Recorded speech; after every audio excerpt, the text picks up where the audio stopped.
Assalamualaikum warahmatullahi wabarakatuh. Nah, berbicara mengenai perkembangan teknologi informasi dan komunikasi atau sering disebut ICT atau Information and Communication Technology, menghadirkan tantangan baru bagi praktisi bimbingan dan konseling dalam memberikan layanan bagi para siswa. Nah, sedikit memahami mengenai makna TIK. Jadi TIK dalam BK itu tersedianya sarana atau media yang dapat dipakai untuk melaksanakan program-program layanan yang ada. Maka pemanfaatannya hanya sebagai media untuk melakukan pendekatan-pendekatan, pemberian informasi, promosi, konsultasi, dan lain-lain. ICT dalam pelayanan BK ini ada beberapa aspek ya. Yang pertama sebagai gudang ilmu pengetahuan. Nah, di sini dapat berupa referensi berbagai ilmu pengetahuan yang tersedia dan dapat diakses melalui fasilitas TIK. Pengolahan pengetahuan, jaringan pakar, jaringan antara institusi pendidikan, dan lain-lain. Kemudian yang kedua, alat bantu pembelajaran. Di sini dapat berupa alat bantu pemberian layanan bagi guru, alat bantu belajar bagi siswa, serta interaksi antara guru dengan siswa. Nah, yang ketiga sebagai fasilitas pendidikan. Nah, TIK di sekolah ini dapat berupa pojok internet, perpustakaan digital, kelas virtual, lab multimedia, papan elektronik, dan lain-lain. Sebelum kita melanjutkan ke pengembangan jaringan berbasis ICT, kita harus memahami mengenai konseling online. Nah, salah satu bentuk pengembangan layanan BK adalah pada bidang konseling yang saat ini dapat dilakukan melalui media online atau cyber counseling. Nah, cyber counseling ini untuk mempromosikan bahwa konseling bersifat praktis, menyenangkan, dapat dilakukan kapan saja dan di mana saja tanpa meninggalkan komponen konseling pada umumnya. Nah, cyber counseling adalah layanan konseling yang diberikan secara individual atau kelompok dengan menggunakan alat komunikasi elektronik seperti telepon atau komputer sehingga dapat berkomunikasi jarak jauh. Nah, cyber counseling ini juga disebut dengan konseling maya ya atau konseling jarak jauh.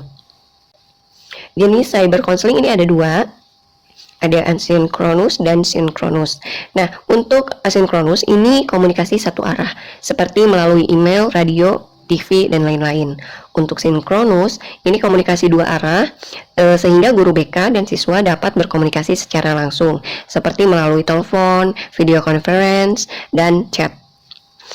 Kelebihan dari sinkronus ini dapat memperhatikan bahasa nonverbal siswa. Namun kekurangannya butuh sinyal kuat, terutama dalam video conference. Nah, sinkronus dalam video conference ini punya peluang untuk dikembangkan dalam mendukung layanan konseling. Untuk kelebihan dari cyber counseling itu sendiri, yang pertama, konseling dilakukan di sekolah atau luar sekolah ya. Kemudian hemat waktu, hemat biaya, peningkatan kualitas guru BK dan siswa, peningkatan kredibilitas lembaga, dan pengembangan diri guru BK. Di balik kelebihan dari cyber counseling pasti ada kelemahannya.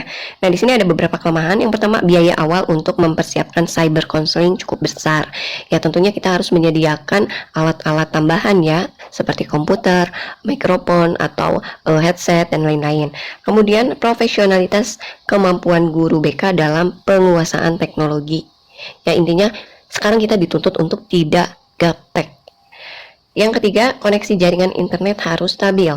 Selanjutnya, ini menjadi keikhlasan bagi guru BK untuk memberikan layanan non-formal di luar jam pelajaran.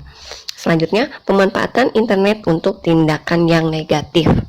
Jadi ada kemungkinan siswa akan menyalahgunakan fasilitas internet yang disediakan. Oleh karena itu, sebagai upaya pencegahan, maka siswa harus dibekali dengan pendidikan karakter dan penanaman budi pekerti sejak dini, sehingga siswa dapat mengetahui baik buruknya suatu tindakan yang dilakukan, terutama di dunia media sosial ya. Untuk pelaksanaan layanan konseling online, di sini kita harus memperhatikan beberapa hal dalam pemberian layanan konseling online. Yang pertama, guru BK mengambil langkah khusus untuk melakukan verifikasi identitas siswa. Yang kedua, guru BK juga harus menjelaskan kepada siswa mengenai prosedur atau kontrak konseling pada awal sesi konseling. Nah, pada bagian ini, guru BK perlu memberikan structuring dan informed consent. Guru BK juga hendaknya menjelaskan kepada siswa tentang kemungkinan gangguan yang timbul selama proses konseling dan mencari alternatif solusi apabila gangguan itu terjadi. Lalu guru BK juga perlu menjelaskan kepada siswa cara mengatasi kendala dan kemungkinan adanya kesalahpahaman. Nah, misal kita sedang melakukan konseling via video call, nah itu tiba-tiba videonya terhenti atau mati ya, dan hanya muncul suara saja. Nah, di situ kita harus bisa mengatasi kendala tersebut. Lalu guru BK perlu berkolaborasi dengan siswa. Jadi kita menyediakan bantuan ahli tangan atau referral jika dibutuhkan. Lalu apa saja tahapan pelaksanaan cyber counseling? Nah, pertama kita masuk ke tahap persiapan. Nah, di sini ada dua yang harus kita perhatikan, ada aspek teknis dan kemampuan dasar dalam pelaksanaan cyber counseling melalui media online ya. Untuk aspek teknis di sini ada hardware ya. Jadi kita butuh komputer, handphone, internet, headset, mikrofon dan lain-lain. Kemudian untuk softwarenya kita butuh program penunjang layanan seperti browser, email dan lain-lain. Nah, untuk kemampuan dasarnya ini contohnya alat, media, prosedur aktivasi alat, sampai dengan prosedur cyber counseling secara umum. Yang kedua adalah tahap proses konseling. Ini sama dengan konseling tatap muka ya. Jadi kita harus menguasai 3 kemampuan dasar. Yang pertama, pengetahuan dan penguasaan teori atau pendekatan konseling. Yang kedua, skill dasar komunikasi dalam konseling. Nah, yang terakhir yang harus kita kuasai adalah mind skill dalam konseling. Tahap selanjutnya ada pasca konseling. Setelah sesi cyber counseling berakhir dan dilakukan penilaian, maka ada 4 kemungkinan kondisi yang akan muncul setelah proses konseling.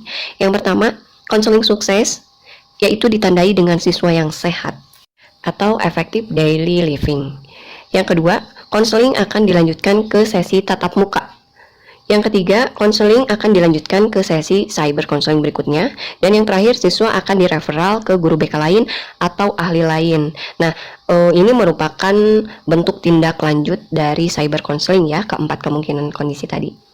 Nah, untuk aplikasi medsos dan web layanan BK kita lanjutkan di video selanjutnya. Jadi jangan lupa untuk subscribe, like, komen, dan share. Semoga bermanfaat. Terima kasih. Assalamualaikum warahmatullahi wabarakatuh.